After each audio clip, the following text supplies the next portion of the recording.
Welcome students.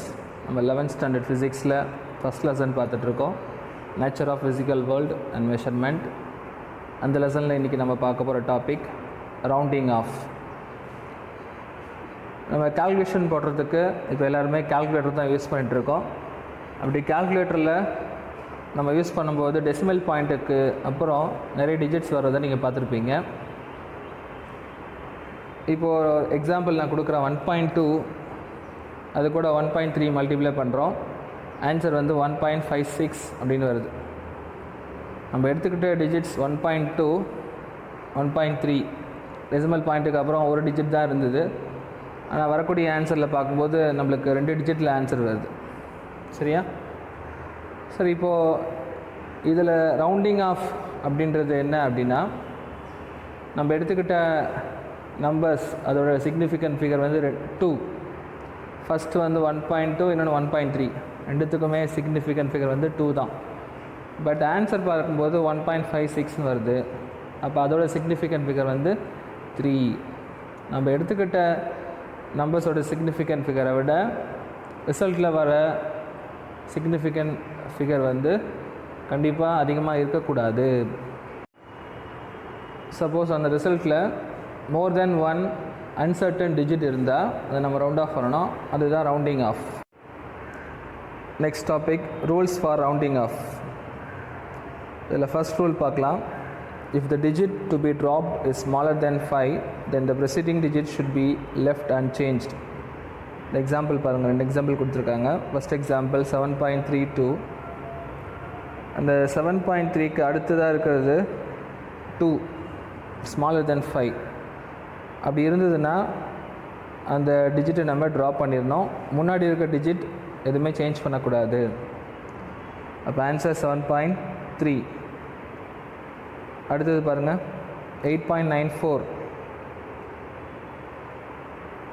இதுலேயும் அந்த digit 9க்கு அடுத்து இருக்க டிஜிட் வந்து 5ஐ விட ஸ்மாலாக இருக்கிறனால முன்னாடி இருக்கிற டிஜிட் வந்து எந்த ஒரு மாற்றம் இல்லாமல் அப்படியே நம்ம விட்டுடலாம். செகண்ட் ரூல் பாருங்கள். Second, if the digit to be dropped is greater than 5, then the preceding digit should be increased by 1. First example 17.26. அந்த 2க்கு அடுத்ததாக இருக்கிற டிஜிட் வந்து 6. அப்போ கிரேட்டர் தென் 5ஐ விட அதிகமாக இருக்குது. அப்போ ரூலில் என்ன சொல்லியிருக்காங்கன்னா, அந்த டிஜிட் 5ஐ விட அதிகமாக இருந்தால் அதுக்கு முன்னாடி இருக்கிற டிஜிட் கூட 1 ஆட் பண்ணிக்கணும். அப்போது 7.2ன்னு இருக்குது, அந்த 2 கூட 1 ஆட் பண்ணிக்கணும். டோட்டல் ஆட் பண்ணக்கூடாது, அந்த 2 கூட மட்டும் 1 ஆட் பண்ணிக்கலாம். அப்போ 17.3. One more example 11.89. அந்த 8க்கு அடுத்ததாக இருக்க டிஜிட் தான் நம்ம பார்க்கணும். அந்த டிஜிட் வந்து 9. So it is a greater than 5. அப்போ அதுக்கு முன்னாடி இருக்கிற டிஜிட் கூட 1 ஆட் பண்ணிக்கணும். The answer is 11.9. Next rule, if the digit to be dropped is 5 followed by digits other than 0, then the preceding digit should be raised by 1. Example first பாருங்க, 7.352 அப்படிங்கிற number கொடுத்துருக்காங்க. 5க்கு அடுத்தது பாருங்கள் 2 இருக்குது. என்ன கொடுத்துருக்காங்க? other than 0. 0 இல்லாமல் வேறு எந்த நம்பர் வேணால் இருக்கலாம். 1லேருந்து 9 வரைக்கும் அந்த நம்பர் வேணால் இருக்கலாம். அப்படி இருந்ததுன்னா அந்த 5க்கு முன்னாடி இருக்கிற டிஜிட் கூட, முன்னாடி என்ன இருக்குது? 3 இருக்குது, அது கூட 1 ஆட் பண்ணிக்கலாம். So answer is 7.4. Next example 18.159 அப்படின்னு கொடுத்துருக்காங்க. இந்த 5க்கு அடுத்தது என்ன டிஜிட் இருக்குது? 9. ஸோ அந்த டிஜிட் 0 கிடையாதுல்ல.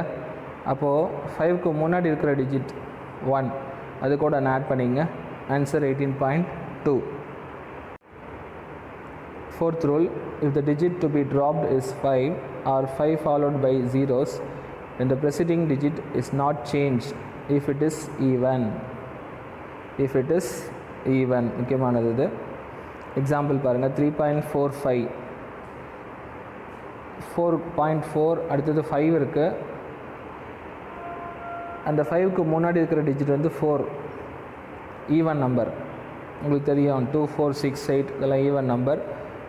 ஈவன் நம்பர் இருந்ததுன்னா அந்த டிஜிட் வந்து அப்படியே விட்டுறணும். சரியா? 3.45 இருக்குது. அந்த 5 இருந்துச்சுன்னா அந்த எண்டில் வந்து 5 இருக்கணும். அதுக்கு முன்னாடி ஈவன் நம்பர் இருந்தால் அந்த 5 ட்ராப் பண்ணிவிட்டு 3.4 அப்படின்னு எழுதணும். அந்த 5க்கு முன்னாடி இருக்க டிஜிட் ஈவனாக இருந்துச்சுன்னா. சரியா? நெக்ஸ்ட் எக்ஸாம்பிள் பாருங்கள். 8.250 நம்ம ஏற்கனவே பார்த்துருப்போம். 5 அது எண்டில் வந்து 5 இருக்கணும், இல்லைனா 5க்கு அடுத்தது 0 இருக்கணும். அது மாதிரி இருந்ததுன்னா அந்த 5க்கு முன்னாடி இருக்கிற டிஜிட் ஈவனாக இருக்கான்னு பார்க்கணும். அப்படி ஈவனாக இருந்தால் அந்த டிஜிட்டை நம்ம எதுவும் சேஞ்ச் பண்ணக்கூடாது, அப்படியே தான் எழுதணும். 8.2 தான் எழுதணும். லாஸ்ட்டில் இருக்க அந்த 5 zeros நம்ம விட்டுறணும். ஓகே. அடுத்தது ரூல் நம்பர் 5.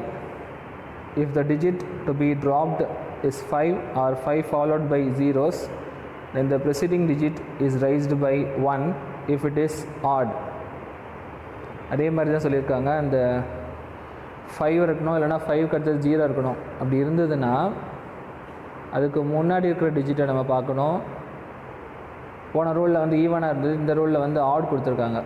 அப்போது அந்த 5க்கு முன்னாடி இருக்கிற டிஜிட் வந்து ஆட் நம்பர் 1 3 5 7 இது மாதிரியான ஆட் நம்பர் வந்தால் அந்த டிஜிட் கூட 1 ஆட் பண்ணிக்கணும்.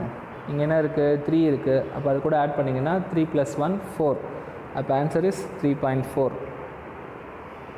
அடுத்த எக்ஸாம்பிள் 8.350. 5 அடுத்தது 0ன்னு முடியுது. அப்போது 5க்கு முன்னாடி இருக்கிற டிஜிட் என்னென்னு பார்க்கணும்? Add number. அப்போ ஆட் நம்பர் இருந்தால் அது கூட 1 ஆட் பண்ணிக்கணும். ஸோ அப்போ ஆன்சர் என்ன வரும்? 8.4. ஒரு எக்ஸாம்பிள் பார்க்கலாம். ரோம் நம்பர் 1 18.35 up to 3 digits அப்படின்னு கொடுத்துருக்காங்க கொஷின். நம்ம ரூல் அப்ளை பண்ணலாம். 18.35 லாஸ்ட் டிஜிட்டில் வந்து 5ன்னு முடியுது. இப்படி 5ன்னு முடிஞ்சால் அதுக்கு முன்னாடி இருக்கிற டிஜிட் நம்ம பார்க்கணும். ஆட் நம்பராக ஈவன் நம்பரான்னு பார்க்கணும். இதில் என்ன இருக்குது? Add number. அப்போ ஆட் நம்பர் இருந்தால் என்ன சொல்லியிருக்கேன்? ரூலில் என்ன சொல்லியிருக்காங்க? அது கூட 1 ஆட் பண்ணுன்னு சொல்லியிருக்காங்க. அப்போ 3 + 1 4. அப்போ answer is 18.4. Next example 19.45 up to 3 digits. இதுலேயும் அதே மாதிரி ரூல் அப்ளை பண்ணலாம். எண்டில் 5ன்னு முடியுது. அதுக்கு முன்னாடி இருக்கிற டிஜிட் பார்க்கணும். ஆட் நம்பரா ஈவன் நம்பரா அப்படின்ட்டு. இதில் ஈவன் நம்பர்னு கொடுத்துருக்காங்க. ஈவன் நம்பர் இருந்தால் ரூலில் என்ன கொடுத்துருக்காங்க? அந்த டிஜிட்டை வந்து எதுவும் மாற்றக்கூடாது அப்படின்னு கொடுத்துருப்பாங்க. ஸோ அப்போ ஆன்சர் இஸ் 19.4. அடுத்தது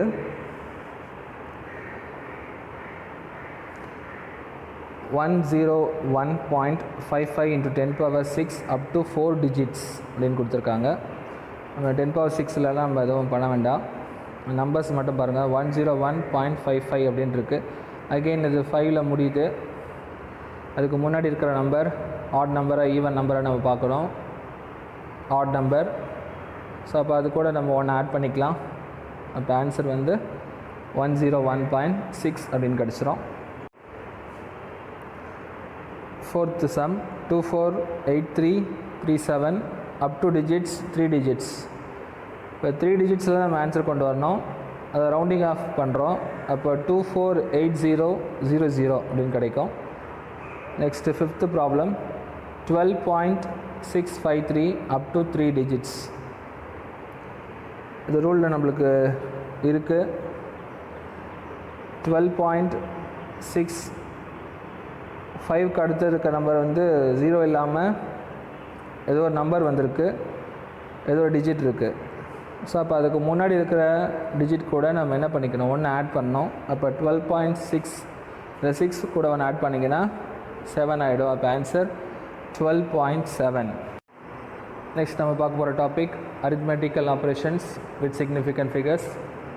அரித்மெட்டிக்கல் ஆப்ரேஷன்ஸ்ன்றது அடிஷன், சப்ட்ராக்ஷன், மல்டிப்ளிகேஷன், டிவிஷன். இதில் ஃபஸ்ட் நம்ம அடிஷன் பார்க்கலாம். ஒரு எக்ஸாம்பிள் மூலமாக நம்ம ஈஸியாக அண்டர்ஸ்டாண்ட் பண்ணிக்கலாம். ஃபஸ்ட் எக்ஸாம்பிள் பாருங்கள். 3.1 + 1.780 + 2.046. இந்த 3 நம்பர்ஸை நம்ம ஆட் பண்ணுறோம். ஆட் பண்ணும்போது நம்மளுக்கு 6.926 அப்படின்னு கிடைக்குது. ஸோ இப்போது நம்ம எடுத்துக்கிட்ட ஃபஸ்ட்டு நம்பரோட இந்த டெசிமல் பாயிண்ட்டுக்கு அப்புறம் இருக்கிற டிஜிட் வந்து 1 நம்பர் 1 சொல்ல ஒரு டிஜிட் இருக்குது. ஓகே, அடுத்தது பாருங்கள் 1.780 டெசிமல் பாயிண்ட்டுக்கு அப்புறம் 3 டிஜிட்ஸ் இருக்குது. அடுத்தது 2.046 இதுலேயும் 3 டிஜிட்ஸ் இருக்குது. இப்போது இந்த 3 நம்பர்ஸ்லேயும் 3.1, 1.780, 2.046 இந்த 3இதுலேயும் டெசிமல் பாயிண்ட்டுக்கு அடுத்தது கம்மியாக நம்ம எடுத்துக்கிட்ட நம்பர்ஸில் கம்மியான டிஜிட்ஸ் டெசிமல் பாயிண்ட்டுக்கு அப்புறம் எந்த நம்பரில் இருக்குது? 3.1. ஸோ ஒரே ஒரு டிஜிட் மட்டும்தான் இருக்குது டெசிமல் பாயிண்ட்டுக்கு அப்புறம். அப்போது ரிசல்ட்டில் நம்ம டெசிமல் பாயிண்ட்டுக்கு அப்புறம் ஒரு டிஜிட் இருக்கிற மாதிரி தான் ஆன்சர் எழுதணும். அதுதான் இங்கே அடிஷன் அப்படின்னு சொல்லியிருக்கோம். ஆன்சர் பாருங்கள்.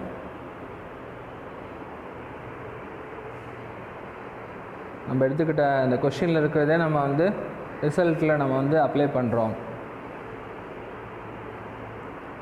The final result should retain as many decimal places as there are in the number with the smallest number of decimal places. நம்ம எடுத்துக்கிட்ட நம்பரில் எந்த நம்பர் அந்த டெசிமல் பாயிண்ட்டுக்கு அடுத்தது இருக்கிற நம்பர் ஆஃப் டிஜிட்ஸ் கம்மியான டிஜிட்ஸ் இருக்கணும், அந்த டிஜிட்டில் தான் நம்ம ரிசல்ட்டில் ஆன்சர் எழுதணும். ஓகே, இங்கே 3.1 பாயிண்ட்டுக்கு அப்புறம் ஒரு டிஜிட் தான், நாட் 1, ஒன்லி 1 டிஜிட்.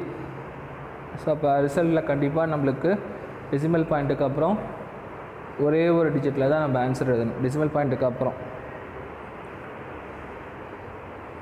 இப்போ 6.9 இஸ் ஆன்சர். இதே தான் நம்ம சப்ட்ராக்ஷன் பண்ணுறோம். 12.637 minus 2.42 ஆன்சர் 10.217 அப்படின்னு கிடைக்குது. இதில் பாருங்கள், கிவன் 2 நம்பர்ஸில் டெசிமல் பாயிண்ட்டுக்கு அப்புறம் லீஸ்ட்டாக இருக்கிற நம்பர் பாருங்கள். டெசிமல் பாயிண்ட்டுக்கு அப்புறம் ஃபஸ்ட் இதில் 3 டிஜிட்ஸ் இருக்குது, செகண்ட் இதில் 2 டிஜிட்ஸ் இருக்குது. இப்போ 2 டிஜிட்ஸ் இருக்குது. இப்போ கண்டிப்பாக நம்ம ஆன்சர் வந்து எந்த டிஜிட் இதில் எழுதணும்? ஆன்சர் டெசிமல் பாயிண்ட்டுக்கு அப்புறம் 2 டிஜிட்டில் தான் எழுதணும்.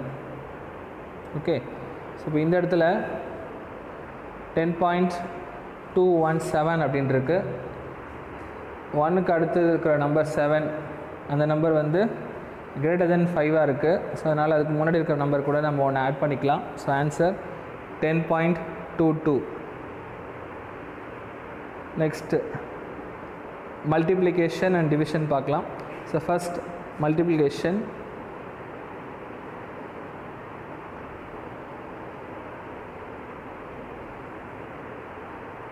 ஃபஸ்ட் மல்டிப்ளிகேஷன் எக்ஸாம்பிள் மூலமாக பார்க்கலாம். 1.21 into 36.72 இந்த 2 நம்பர்ஸை மல்டிப்ளை பண்ணும்போது 44.4312 அப்படின்னு கிடைக்குது. இதில் least number of significant figures எந்த நம்பரில் இருக்கும் அப்படின்னு பாருங்கள். ஃபஸ்ட் இதில் 1.21 எத்தனை சிக்னிஃபிகண்ட் ஃபிகரு? 3. 36.72 எத்தனை சிக்னிஃபிகண்ட் ஃபிகர்? 4. அப்போ இதில் லீஸ்ட்டாக இருக்கிறது 1.21 இருக்குது. அப்போது அதில் 3 தான். அப்போது ஆன்சர் கண்டிப்பாக 3 டிஜிட்டில் தான் இருக்கணும். 3 சிக்னிஃபிகண்ட் ஃபிகர் இருக்க மாதிரி தான் நம்ம ஆன்சர் எழுதணும். So the answer is 44.4. அடுத்தது டிவிஷன். 36.72 divided by 1.2 ஆன்சர் 30.6 அப்படின்னு கிடைக்குது. இதுலேயும் பாருங்கள், ஃபஸ்ட் நம்பரில் 4 சிக்னிஃபிகண்ட் ஃபிகர்ஸ், செகண்ட் நம்பரில் 2 சிக்னிஃபிகண்ட் ஃபிகர். லீஸ்ட்டாக இருக்கிறது தான் நம்ம பார்க்கணும். போனதில் நம்ம பார்த்தோம்ல, ஒரு இதில் 3, இன்னொரு இதில் 4 இருந்தது. அப்போ 3 டிஜிட்டில் தான் நம்ம ஆன்சர் எழுதணும். அதே மாதிரி தான் இங்கேயும். இப்போ லீஸ்ட்டாக இருக்கிறது 2. ஸோ அந்த டிஜிட்டில் தான் நம்ம ஆன்சர் எழுதணும். 2 டிஜிட்டில் இருக்கிற மாதிரி தான் ஆன்சர் நம்ம எழுதணும். The answer is 31. 30.65க்கு அபவ் வந்ததுனால அதுக்கு முன்னாடி இருக்கிற டிஜிட் கூட நம்ம ஒன்று ஆட் பண்ணிக்கலாம். So answer is 31. ஸோ இதில் டெஃபினேஷன் என்ன கொடுத்துருக்காங்க? In multiplication or division the final result should retain as many significant figures as there are in the original number with the smallest number of significant figures. addition subtractionல அப்படி கிடையாது. addition subtractionல decimal பாயிண்ட்டுக்கு அப்புறம் எத்தனை digit இருக்குது அது பார்க்கணும், confuse பண்ணக்கூடாது. addition subtractionல decimal பாயிண்ட்டுக்கு அப்புறம் எத்தனை டிஜிட், கம்மியான டிஜிட்டில் என்ன நம்பர் இருக்குதுன்னு பார்க்கணும். ஸோ அதை தான் நம்ம ரிசல்ட்டில் எழுதுவோம். அந்த பாயிண்ட்டுக்கு அப்புறம் ஒரு டிஜிட் இருந்தால் அதுதான் லீஸ்ட்டு. ஸோ அப்போ கண்டிப்பாக ஆன்சர் வந்து பாயிண்ட்டுக்கு அப்புறம் ஒரு டிஜிட்டில் இருக்கிற மாதிரி தான் ஆன்சர் எழுதணும், போத் அடிஷன் அண்ட் சப்ட்ராக்ஷன். ஆனால் இங்கே மல்டிப்ளிகேஷன் அண்ட் டிவிஷன் வரும்போது அந்த நம்பர் ஃபுல்லாகவே எடுப்போம். என்ன நம்பர் கொடுத்துருக்காங்களோ அந்த ஃபுல் நம்பர் எடுத்துகிட்டு அதில் எத்தனை சிக்னிஃபிகண்ட் ஃபிகர்னு பார்க்கணும். இப்படி பார்த்துட்டு அதில் லீஸ்ட் என்ன இருக்குது பார்க்கணும். லீஸ்ட்னா தெரியும் உங்களுக்கு, குறைவாக இருக்குது. 2 நம்பர் கொடுத்துருக்காங்கன்னா அதில் எது கம்மியாக இருக்கோ அதான் லீஸ்ட் நம்பர். லீஸ்ட்டாக இருக்கிற நம்பரில் எத்தனை சிக்னிஃபிகண்ட் ஃபிகர் இருக்கோ அந்த, இப்போ சப்போஸ் எக்ஸாம்பிள் 3 சிக்னிஃபிகண்ட் ஃபிகரில் ஒரு நம்பர் இருக்குது, இன்னொன்று 4 இருக்குது அப்படின்னா 3 தான் லீஸ்ட்டு. அப்போ ஆன்சர் கண்டிப்பாக 3 சிக்னிஃபிகண்ட் ஃபிகரில் இருக்கிற மாதிரி தான் நம்ம எழுதணும். சரியா? போத் மல்டிப்ளிகேஷன் அண்ட் டிவிஷன் ரெண்டுலேயுமே.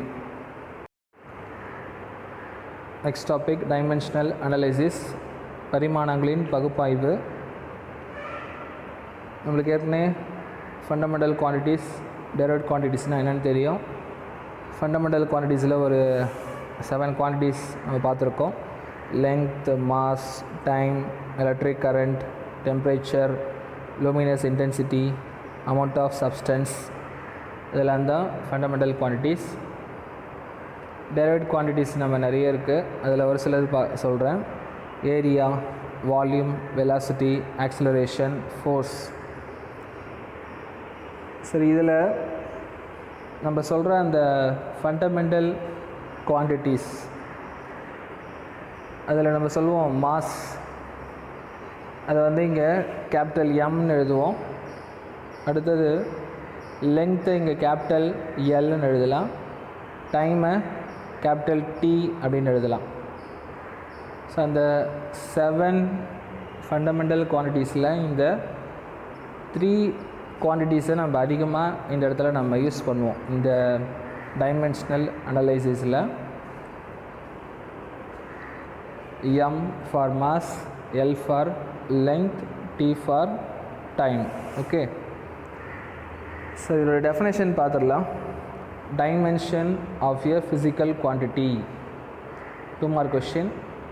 Dimension of a physical quantity.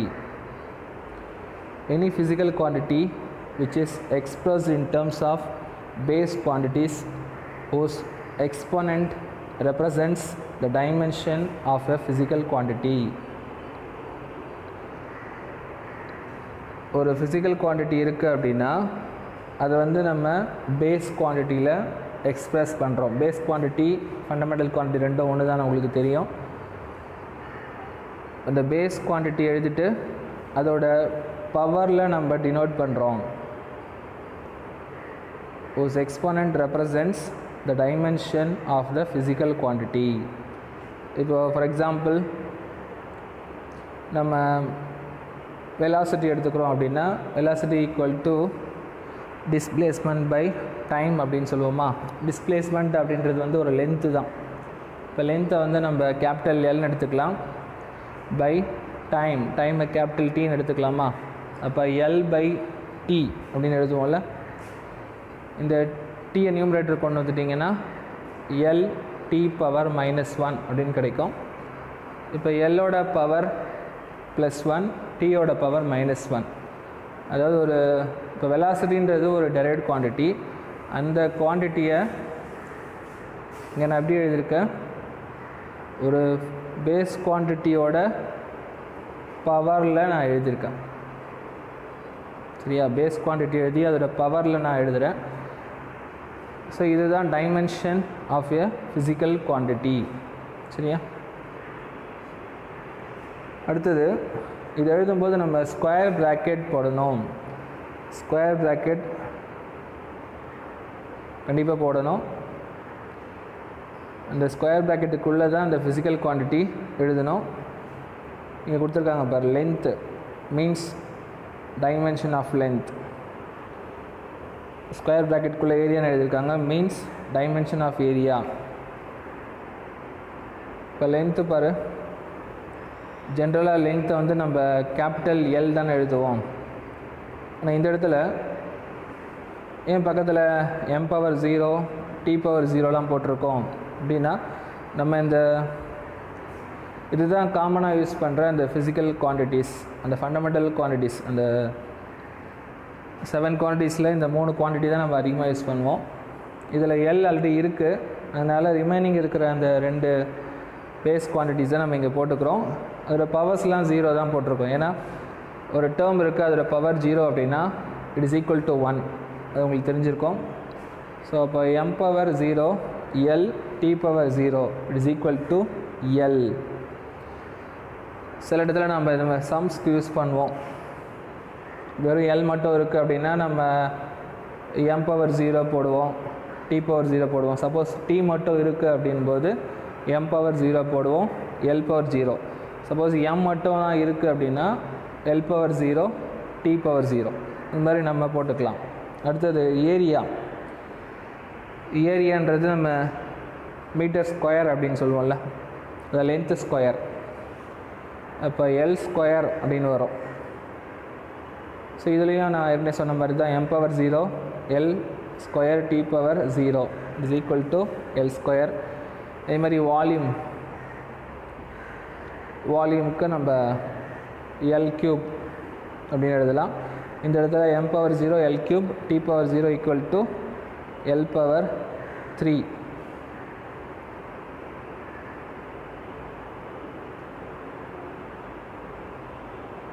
Suppose ஒரு நம்பர் இருக்குது வச்சுங்களேன், ஒரு நம்பர் இருக்குது அப்படின்னா அதுக்கு வந்து டைமென்ஷன் கிடையாது. ஒரு டிஜிட் இங்கே வந்து ஃபார் எக்ஸாம்பிள் இந்த இடத்துல 2 அப்படின்னு ஒரு நம்பர் எடுத்துக்கலாம். அந்த நம்பருக்கு வந்து நம்ம டைமென்ஷனில் எழுத முடியாது, டைமென்ஷன் லெஸ். ஓகே, ஸோ அது எழுதும்போது எப்படி எழுதலாம்னா m⁻0 L⁻0 t⁻0 தான் எழுத முடியும். வேறு பவர்ஸில் 1 2 3 அது மாதிரியான வேல்யூஸ் பவர்ஸில் வராது. அடுத்தது சில ஃபிசிக்கல் குவான்டிட்டிஸோட டைமென்ஷனல் ஃபார்முலாஸ் கொடுத்துருக்காங்க.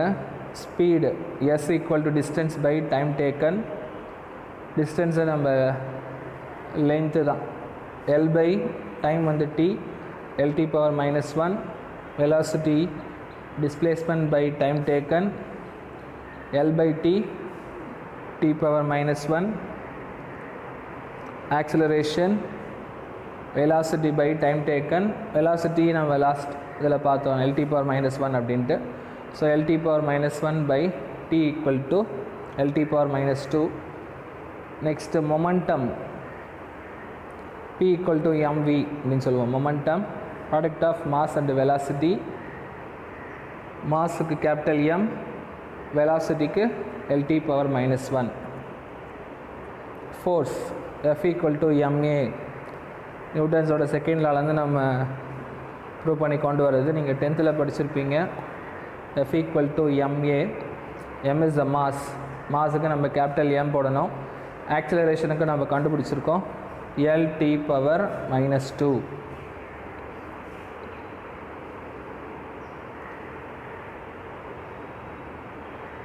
இப்போ ஜென்ரலாக ஃபோர்ஸ் அதுக்கு mL⁻−2 அப்படின்னு கிடைக்குது. இது மாதிரியான நிறைய ஃபோர்ஸ் நம்ம கேள்விப்பட்டிருப்போம். Weak force, gravitational force, centrifugal force, centripetal force, frictional force, இது எல்லாத்துக்குமே நம்ம காமனாக டைமென்ஷன்ஸ் ஃபார்முலா எழுதும்போது mL⁻−2ன்னு எழுதலாம். Next impulse I equal to F into T. ஃபோர்ஸோட டைமென்ஷனல் ஃபார்முலா mL⁻2. டீன் பக்கத்தில் கொடுத்துருக்காங்க, அப்போ அங்கே ஒரு கேபிட்டல் டி நம்ம போட்டுக்கலாம். இப்போ ml t⁻−2 இன்ட்டு t⁻1 இருக்கும். அந்த t⁻−2 t⁻1 ரெண்டுத்தையும் ஆட் பண்ணுறோம். பேஸ் சேமாக இருக்குது, பவர் ஆட் பண்ணுறீங்க. இப்போ t⁻−2 + 1 t⁻−1 கிடைக்கும். அப்போ இம்பல்ஸோட டைமென்ஷனல் ஃபார்முலா ml t⁻−1 அப்படின்னு கிடைக்கும். It is equal to dimension of momentum. அப்போ இம்பல்ஸுக்கும் மொமெண்டத்துக்கும் same dimensional formula. Next angular momentum L vector equal to R vector cross P vector. ஆருக்கு வந்து நம்ம Lன்னு எடுத்துக்கலாம். மொமெண்டம்க்கு ml t⁻−1 L into ml t⁻−1. இப்போ L இன்ட்டு L வந்து L ஸ்கொயராக நம்ம மாற்றிக்கலாம். m L² t⁻−1. அடுத்தது work done W equal to F into D. ஃபோர்ஸுக்கு ml t⁻−2. டின்றது டிஸ்டன்ஸ். இப்போ பக்கத்தில் சம் டிஸ்டன்ஸ் நம்ம எடுத்துக்கிட்டோம் அப்படின்னா Lன்னு எடுத்துக்கலாம். அப்போது formula ml² t⁻−2. Kinetic energy formula ½ mv². நம்ம ஏற்கனவே பார்த்தோம், நம்பர்ஸ்க்கு வந்து டைமென்ஷன் கிடையாது. அப்போ அந்த ஹாஃப்ன்றது டைமென்ஷன் லெஸ். ஓகே, அப்போ அடுத்தது என்ன இருக்குது, v² இருக்குல்ல, ஸ்மால் எம்க்கு நம்ம கேபிட்டல் M போடுவோம் மாஸ்ன்றதுனால. v² வெலாசிட்டி ஸ்கொயர் பண்ணணும். வெலாசிட்டிக்கு ஃபார்முலா தெரியும், L⁻−1. ஸோ அதுக்கு ஹோல் ஸ்கொயர் போட்டிங்கன்னா L² t⁻−2 கிடைக்கும். அப்போ ஆன்சர் ml² t⁻−2. அடுத்தது பொட்டென்ஷியல் எனர்ஜி mgh. mன்றது மாஸ், gன்றது ஆக்சிலரேஷன் டியூ டு கிராவிட்டி, hன்றது ஹைட். இப்போது எம்க்கு வந்து கேபிட்டல் M போடலாமா? அடுத்தது ஜின்றது நம்ம ஆக்சிலரேஷனுக்கு என்ன டைமென்ஷனல் ஃபார்முலா எடுத்தோமோ அதுதான் போடணும். அதுக்கு L⁻−2 கிடைக்கும். ஹெச்சுக்கு ஒரு L. சரியா? இப்போ M இருக்க இடத்துல கேபிட்டல் M, G இருக்க இடத்துல L⁻−2, H இருக்க இடத்துல L. மூணுத்தையும் கம்பைன் பண்ணும்போது m L into L L² t⁻−2. General form of எனர்ஜிக்கே நம்ம அந்த ஃபார்முலா யூஸ் பண்ணலாம், ml² t⁻−2. இப்போ நான் சொன்ன கைனடிக் எனர்ஜி, பொட்டென்ஷியல் எனர்ஜி இது எல்லாத்துக்கும் பார்க்கும்போது சேம் ஃபார்முலா தான் கிடைக்கும். But different form of energy நம்ம சொல்லலாம், internal energy, kinetic energy, potential energy. இப்போ ஜென்ரலாக நம்ம எனர்ஜின்னு எழுதும்போது ml² t⁻−2 அப்படின்னு ஞாபகம் வச்சுக்கலாம். வேறு வேறு ஃபிசிக்கல் குவான்டிட்டிஸாக இருக்கலாம், ஆனால் அதோட டைமென்ஷனல் ஃபார்முலாஸ் சில இதுக்கு சேமாகவும் இருக்கலாம். இந்த இடத்துல எனர்ஜிக்கும் டார்க்குக்கும் சேம் டைமென்ஷனல் ஃபார்முலா வருது. எனர்ஜின்றது ஸ்கேலார், டார்க்குன்றது வெக்டார். பட் எப்படி இருந்தாலும் இந்த இடத்துல அந்த டிஃப்ரெண்ட் ஃபிசிக்கல் குவான்டிட்டிஸாக இருந்தாலும் அதோட டைமென்ஷனல் ஃபார்முலாஸ் சேமாக இருக்குது. டைமென்ஷனலி சேமாக இருந்தாலும் அது சேம் ஃபிசிக்கல் குவான்டிட்டிஸாக இருக்கணும் அவசியம் கிடையாது.